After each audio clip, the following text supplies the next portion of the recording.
Hello again, true crime fans.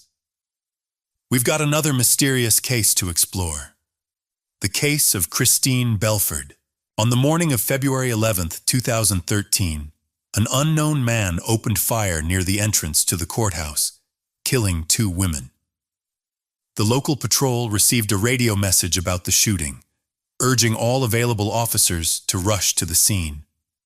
When they arrived, they found 2 bodies near the entrance, covered with sheets to shield the victims from public view. The police took over the case, and soon a thorough investigation was underway to piece together the chain of events. Teams were assembled to search the courthouse and the surrounding area. This is where the police discovered their first clues. They believed the attacker was closely connected to Christine Belford, who had been threatened for many years. On September 9, 2007, at approximately 9 p.m., 6 years before the murders, a police officer received a call from a woman reporting that her 3 daughters had been kidnapped. She alleged that her ex-husband, David Matusiewicz, the children's father, was involved. The woman was Christine Belford.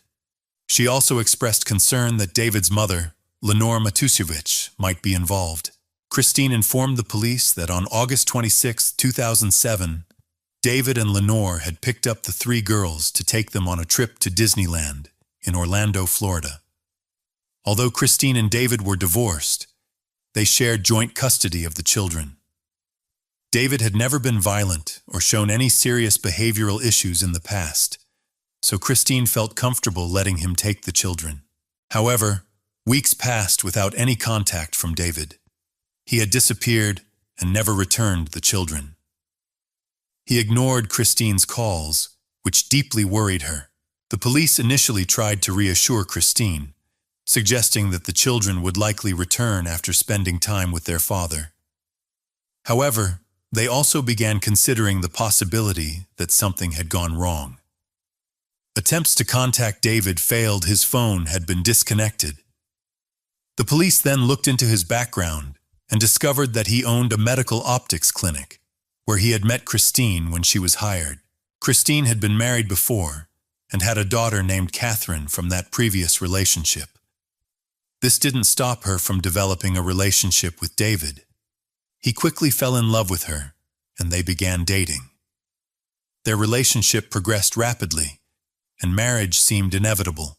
David was initially hesitant to introduce Christine to his family, fearing they would disapprove of her past, especially the fact that she already had a child. His strict parents were not known for being open-minded.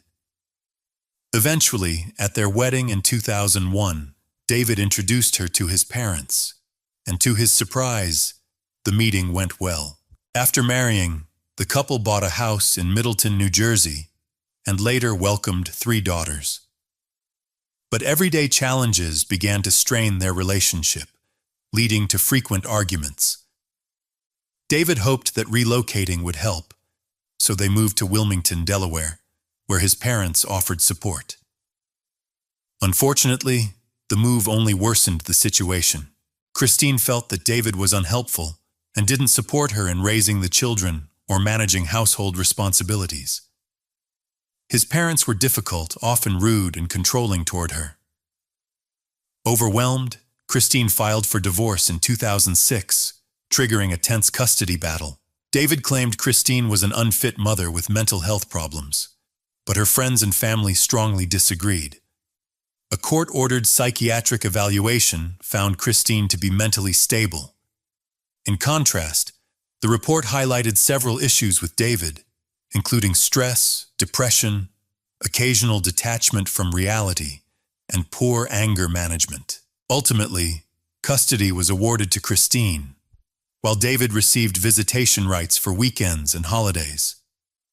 Christine became solely responsible for raising their 4 daughters, while David moved back in with his parents. David came from a close-knit family. His father, a weapons collector, had previously served as a police officer, but was fired after 4 years due to misconduct. After that, he worked at the post office and later drove a bus. David's mother, Lenore, worked at a nursing home. At first glance, the family seemed ordinary and close. However, Christine told the police that David's family was obsessed with children and posed a danger to her daughters. She pleaded with authorities to intervene for the safety of her children. Others also expressed concerns, suggesting that the family wasn't as normal as it appeared.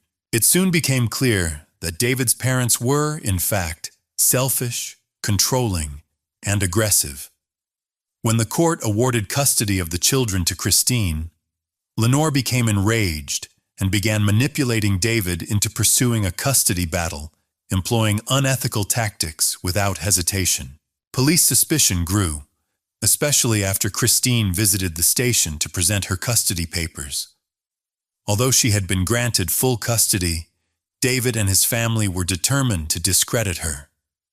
David continued his efforts to gain full custody, using dishonest and underhanded tactics. This deeply alarmed law enforcement, particularly after Christine informed them that David was falsely accusing her of having mental health issues. She requested another psychological evaluation to clear her name. This was only the beginning of a long series of lies. Police tracked David's credit card transactions and discovered that the last activity occurred on August 26th, the day he left with the children. He had wisely refrained from using the card afterward, presumably to avoid detection. Given these circumstances, the police reclassified the case as a kidnapping. This prompted a full mobilization of local law enforcement to trace David's movements and locate the children. Authorities carefully recorded David's phone number and car details, but they didn't realize this was the beginning of one of the most extensive investigations in American criminal history. Over 3,000 kilometers south of Christine's home in Hidalgo, Texas, her children were in a vehicle with their father, the very children she and the police were desperately trying to find. David was behind the wheel, with Lenore in the passenger seat. They traveled along a highway before turning toward the Mexican border.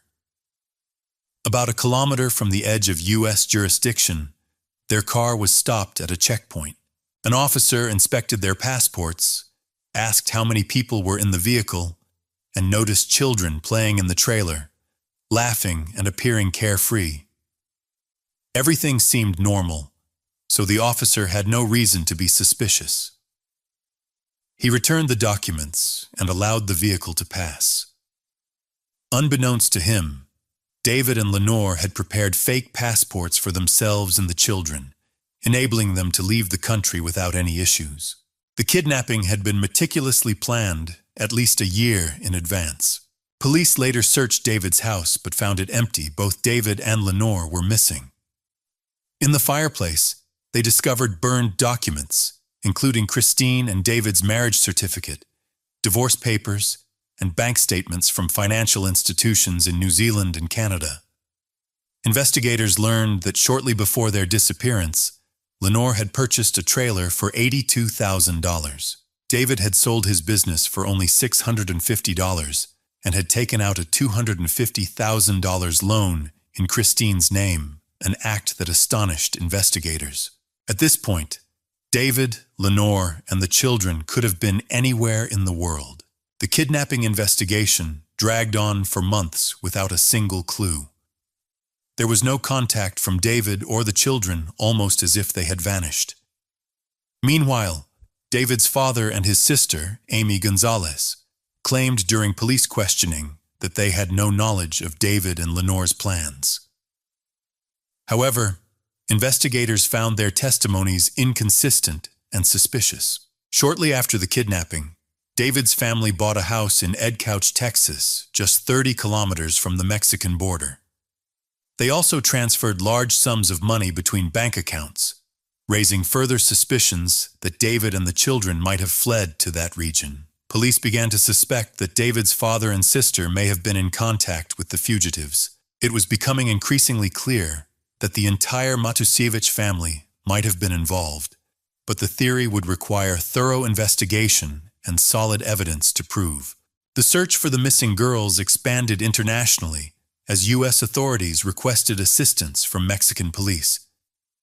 Media outlets widely reported on the kidnapping of the 3 girls, keeping public attention fixed on the case. Before long, the FBI received intelligence that David had purchased a house and was hiding in a small town in Mexico. A team was quickly assembled to arrest him, but by the time they arrived, he had already fled, likely tipped off in advance. Shortly afterward, the FBI obtained evidence of a fake passport issued in David's name, indicating that he had traveled to Costa Rica. At this point, the investigation hit another major roadblock. For the next 16 months, there were no new leads, no trace of David, Lenore, or the children. It was as if they had vanished into thin air. Christine, devastated by the uncertainty, struggled daily with the pain of not knowing the fate of her daughters. The emotional toll led her into a deep depression. Despite her deteriorating mental health, she remained determined not to give up. Then, a breakthrough came. The FBI intercepted a phone call from David's sister, Amy Gonzalez. The brief call had been made to a town in South America, Catarina, Nicaragua.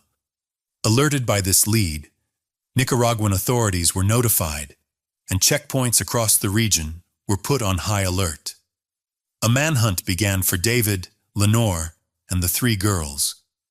Investigators learned that they were living deep in the woods, using a trailer with Delaware license plates. Unfortunately, trailers of that type were common in Nicaragua, making it extremely difficult to identify the specific vehicle, and the search process was severely delayed. The urgency to find the missing children only increased, as their safety remained uncertain. For 2 years, there had been no sign of them. Then, on March 13, 2009, a Nicaraguan police officer stopped a car during a routine checkpoint inspection.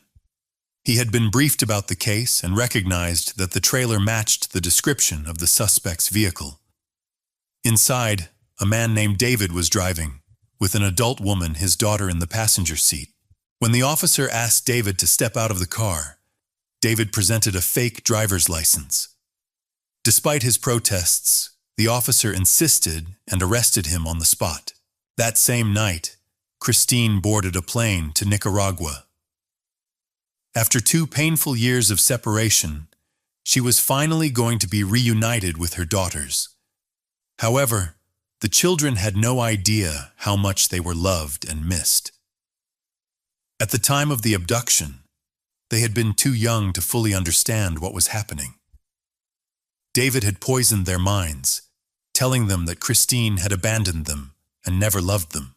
This was just the beginning of the lies and psychological manipulation Christine had to confront. Following his arrest, David was charged with kidnapping and fraud. He eventually pleaded guilty and was sentenced to 2 years in prison, followed by 5 years of probation. His mother, Lenore, also pleaded guilty to aiding and abetting and received an 18-month prison sentence. The reunion between Christine and her daughters was widely reported by the media. Christine noted that her girls were thin, gaunt, and frightened. They had serious dental problems and had received no proper medical care. It was later revealed that the girls had been living with untreated autism, and during their time in hiding, they developed psychological trauma and frequent nightmares. They required extensive rehabilitation and psychological support. Outraged by their condition, Christine filed a petition to terminate David's parental rights to prevent any future abductions. She also filed a lawsuit for emotional distress on behalf of her daughters, hoping to use the settlement to fund their recovery. The public rallied behind her cause, but the emotional weight of everything she had endured made it impossible for Christine to continue working. David, furious at having lost parental rights and cut off from his children, began to spiral. On top of everything, he ran out of money and could no longer afford legal representation. He refused to pay Christine a single dollar and filed for bankruptcy. Realizing that she would not be able to recover any compensation from him, Christine was forced to withdraw the lawsuit. All she wanted now was peace. She pleaded with David and his family to leave her and her daughters alone. They agreed, but had no intention of honoring that promise. Soon after, David began plotting his revenge. On December 22, 2009, he sent a chilling letter from prison to his sister Amy, stating plainly that he had stopped pretending to be a good person. While Christine's children were recovering during their father's imprisonment, they began the long process of rehabilitation and finally received the medical and dental care they had lacked for so long. Amid this period of healing, Christine was contacted on social media by a woman named Cindy. Cindy expressed concern for the family's well-being and said she had met David in the past, which helped her and Christine bond over their shared experiences. The two women quickly formed a close friendship. They kept in regular contact, and Christine began sharing personal updates, how her daughters were excelling in school, participating in sports, and adjusting to a new chapter of life. They even exchanged photos. Cindy expressed nothing but support and warmth, which seemed genuine. After all, Christine's story had gained national attention, and she was receiving an outpouring of public sympathy following David's sentencing. Then suddenly everything took a dark turn. Alarming accusations began circulating online, posted to a website frequented by true crime enthusiasts and conspiracy theorists. A shocking and detailed post by Lenore Matusevich accused Christine of horrific abuse, bullying her eldest daughter, subjecting the children to moral and emotional oppression, and keeping them in filthy conditions. One outrageous claim stated that Christine had forced her children to fight a dog for food and eat from dirty floors. Another claimed she had plans to sell her daughters for $50,000 each. Those who knew Christine were stunned. She had long been regarded as a loving and devoted mother. Fortunately, the majority dismissed the allegations as slander, but Christine knew exactly where the accusations had come from. It was yet another calculated attempt by David and his family to destroy her reputation and regain custody of the girls. If they succeeded, David, despite being stripped of his rights, could maintain some form of contact with his daughters. But Christine couldn't understand how David could orchestrate this while still in prison, without internet access or communication privileges. The answer, unfortunately, was simple. He had help. His mother, Lenore, and his sister, Amy, had been acting as his proxies. From there, the harassment campaign against Christine escalated. In a letter from prison, David gave Amy specific instructions, written in encrypted code, on how to spread malicious stories about Christine. Amy began anonymously emailing Christine's friends, neighbors, and school administrators. She even sent false information to the elementary school where the girls were enrolled, deliberately trying to damage Christine's reputation. The attacks didn't stop there. They reached Christine's church, where she taught Sunday school. Rumors spread like wildfire, and though Christine was innocent, she chose to step down from her role out of fear that her presence could put the children she taught at risk. Christine had always loved teaching Bible lessons to young children, but now she found herself consumed with worry, afraid that someone might believe the lies, afraid that her daughters might be taken from her again.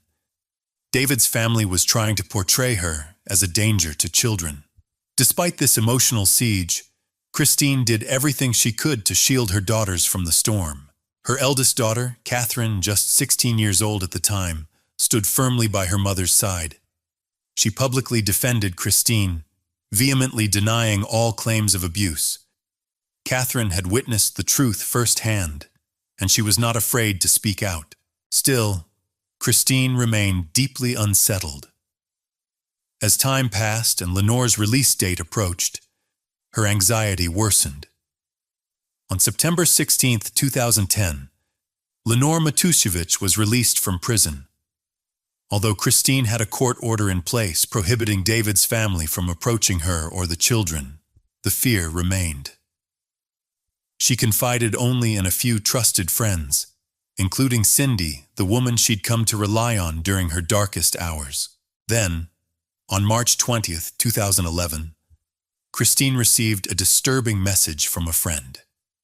It contained a video showing a woman parked in a car outside Christine's home, filming her and the children. The woman had been seen watching the house multiple times. Christine's heart sank. Someone was stalking her family. That same day, a video titled, "Mom, Don't Hurt Me," appeared online. Though it contained no graphic content, it seemed carefully edited to depict Christine in a negative light. In the video, she appears anxious while walking with her children, likely due to the immense pressure and fear she was under. But the video's creator twisted this reality, implying that Christine was harming her daughters. In truth, Christine was doing everything she could to stay strong. She was being emotionally and psychologically hunted by a family that refused to let go. She had no one to turn to except her new partner, Gerald.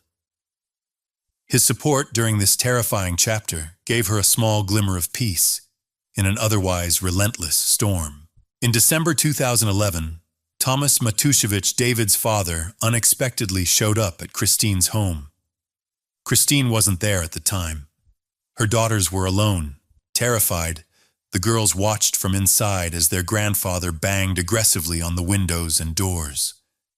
The trauma of being kidnapped by their father and grandmother still haunted them. The sound alone brought back vivid, terrifying memories of the days they had spent hiding in the woods.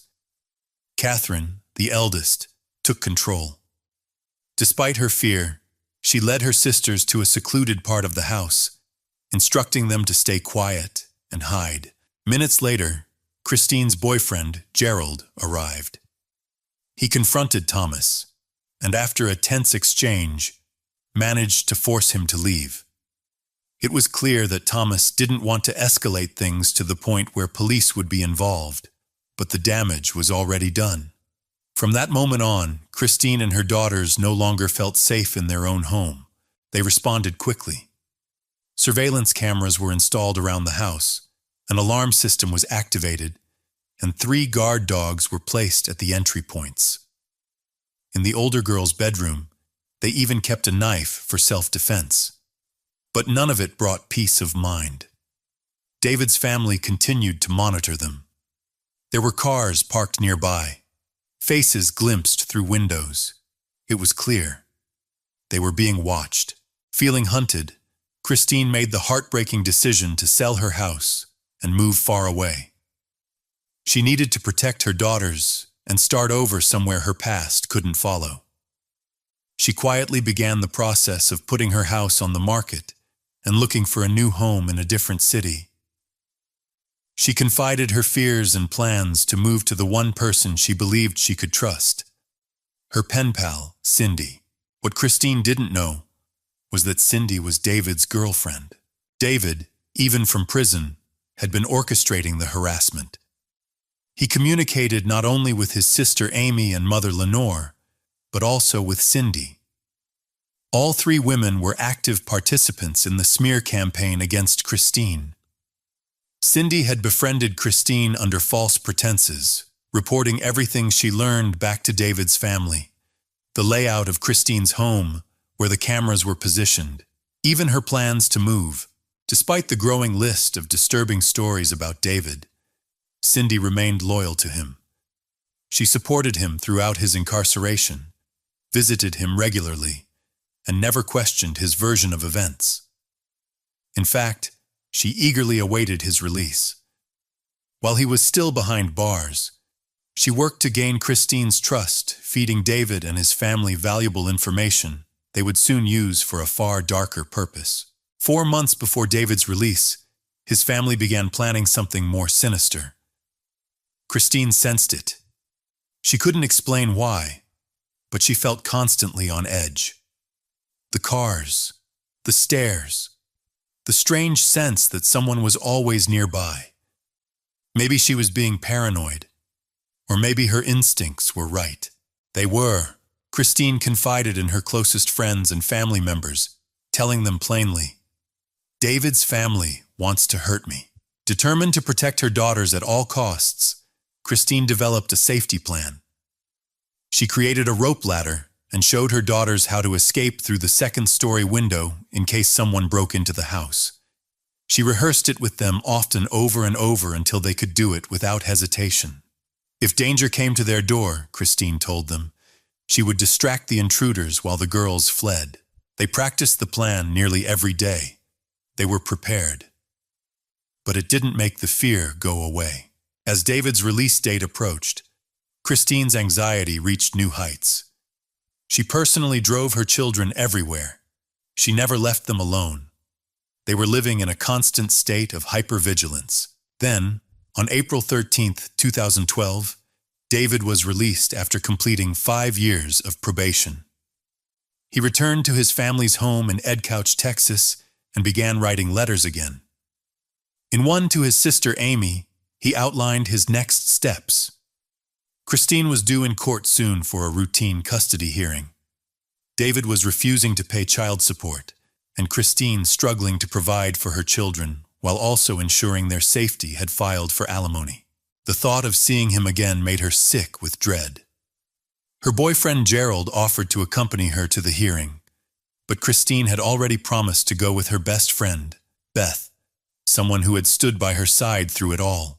Christine had no idea that the court date was part of a much larger plan, and that the nightmare was about to escalate to something far more tragic. Christine wanted to avoid provoking her ex-husband David in court, so she declined Gerald's offer to accompany her. She had no idea that this decision would lead to tragedy. On the morning of February 11, 2013, at around 8 a.m., Christine arrived at the New Castle County Courthouse in Delaware. Her best friend, Beth, was already waiting for her at the entrance. The two women greeted one another, then walked inside, passing through the metal detector. As Christine stepped into the courthouse lobby, a man suddenly appeared in front of her. His face was unfamiliar. Without hesitation, he pulled out a gun and shot Christine in the chest at point-blank range. She collapsed instantly and died right there on the floor. Beth, standing just steps away, turned to flee, but it was too late. The second bullet hit her, and she too became an unintended victim. Chaos erupted. A gunfight broke out as police officers returned fire. 2 officers were injured in the crossfire, but they managed to stop the gunman. Realizing he had no escape, the man turned the gun on himself. The shooter was not David. It was his father, Thomas Matusiewicz. As investigators rushed to secure the scene, they quickly realized the attack wasn't the end of the story. It was just one part of a larger, coordinated plan. Authorities feared that Christine's daughters were also in danger and might be abducted. Police raced to the school where the girls were enrolled. When they arrived, David was already there. He was arrested on the spot. He claimed to know nothing about his father's plan. But the police weren't convinced. David had driven with Thomas to the courthouse that morning, but never entered the building. Instead, he had stayed in the car, likely to act as the getaway driver. After the shooting, he headed directly to the girls' school. Authorities believed that David was planning to kidnap his daughters in the chaos following the shooting. Despite the death of his father, he remained unnervingly calm and emotionless, laser-focused on executing the next step. Inside David's car, police found multiple weapons. He couldn't have missed them while driving. Even more disturbing was the discovery of a red notebook that outlined the entire plan in chilling detail. David had narrowly avoided being caught in the courthouse shooting simply because he'd remained in the vehicle. The investigation moved fast. FBI agents raided the Matusiewicz family home and uncovered thousands of pieces of evidence. It was clear. The plan to eliminate Christine and abduct the children had been in motion for months. The goal wasn't just murder. It was to erase Christine, destroy her name, and disappear with the girls, likely across the border. Despite the mountain of circumstantial evidence, there still wasn't enough to immediately detain Lenore or Amy. The two women were taken in for questioning, but released soon after, placed under strict surveillance. Shockingly, just 2 days after the murder, Amy Gonzalez, David's sister, filed for custody of Christine's daughters. The request was quickly denied. Then, on February 21st, Lenore Matusiewicz appeared in court to defend her late husband's actions. She denied all knowledge of the conspiracy. She claimed that Thomas had a meningioma brain tumor that had changed his personality. According to her, he had become unstable, angry, and unpredictable. She insisted that the attack had been his decision alone, a tragic attempt to protect his son and granddaughters. But when questioned about Beth's murder, Lenore had no explanation. Instead of expressing remorse, she doubled down. In court, Lenore repeated the same allegations that had been posted online months earlier, accusing Christine, now unable to defend herself, of being an immoral and abusive mother. She claimed that Christine's daughters had confessed this to her. Lenore even submitted notes and referred to a video allegedly uploaded by Amy as proof. But the video offered no evidence to support their claims. The authorities had seen enough. Later that year, Lenore and Amy were both arrested and charged with conspiracy to commit murder. Though they maintained their innocence and refused to comment publicly, the evidence told a different story. This was a family plot, a long, calculated campaign of harassment, defamation, and ultimately murder. Preparations for the trial took years due to the sheer volume of evidence investigators had to review. Finally, on June 11, 2015, the trial of the Matusiewicz family began. The prosecution had compiled over 600 pieces of evidence documenting the conspiracy that led to Christine Belford's murder. Among the evidence, the murder weapon, thousands of rounds of ammunition, surveillance photos, and videos tracking Christine's daily movements. But the most damning pieces of all were the emails exchanged among members of David's family, revealing a calculated and prolonged conspiracy. The emails showed that David had enlisted multiple intermediaries to gather information. Two key figures emerged, Cindy and Courtney, both of whom were romantically involved with David. Cindy was instructed to befriend Christine, gain her trust, and infiltrate her private life. With access to Christine's social media, Cindy was able to track her posts, view private photos and videos, and feed that information directly back to David's family. Courtney, on the other hand, took a more active role in physical surveillance. She parked near Christine's home, recording videos in an attempt to capture anything that could be twisted into evidence of child abuse. In one instance, she filmed Christine gently pulling her daughter's hand during a game, an entirely innocent moment. But David's family attempted to present it as proof of abuse. The courtroom didn't buy it. The video did more to undermine their claims than support them. The defense continued to argue that their actions were driven by a desire to protect the children from a supposedly abusive and manipulative mother. But that narrative began to unravel when Christine's children took the stand.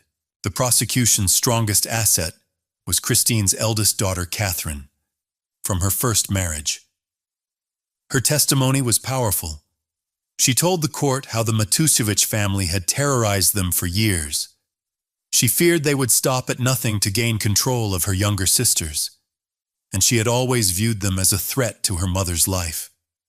Her words painted a chilling picture of a family consumed by obsession and vengeance. But the turning point came when Christine's second daughter, one of the three abducted years earlier, testified. She directly denied all allegations made against her mother. Calmly and clearly, she refuted every accusation of abuse. Her words shattered the defense's narrative and helped restore Christine's reputation in the eyes of the court. After that testimony, David's family had nothing left to stand on. The jury found David Matusiewicz, his sister Amy Gonzalez, and their mother Lenore Matusiewicz guilty. All three were sentenced to life in prison without the possibility of parole. At the time of sentencing, Lenore was seriously ill. She had been diagnosed with a terminal disease and would never leave prison. She died behind bars at the age of 71. The conviction was more than just a legal victory, it was a moral one. For Christine's daughters, it was justice. The courtroom finally acknowledged what Christine had fought so hard to prove, that she was a devoted mother, targeted by a dangerous, vindictive family. Christine had given everything to protect her daughters, even her own life. Because of her courage, they were safe. After the trial, her two younger daughters were placed into foster care. Their current whereabouts remain unknown to the public. For their protection, her eldest daughter, now an adult, chose to remain in Delaware. She became a mother herself and continues to hope for a reunion with her sisters someday. As for Cindy and Courtney David's two former lovers, they both testified against him in court. They claimed David had emotionally manipulated and deceived them. Because of their cooperation with the FBI and their willingness to provide crucial evidence, no charges were filed against them.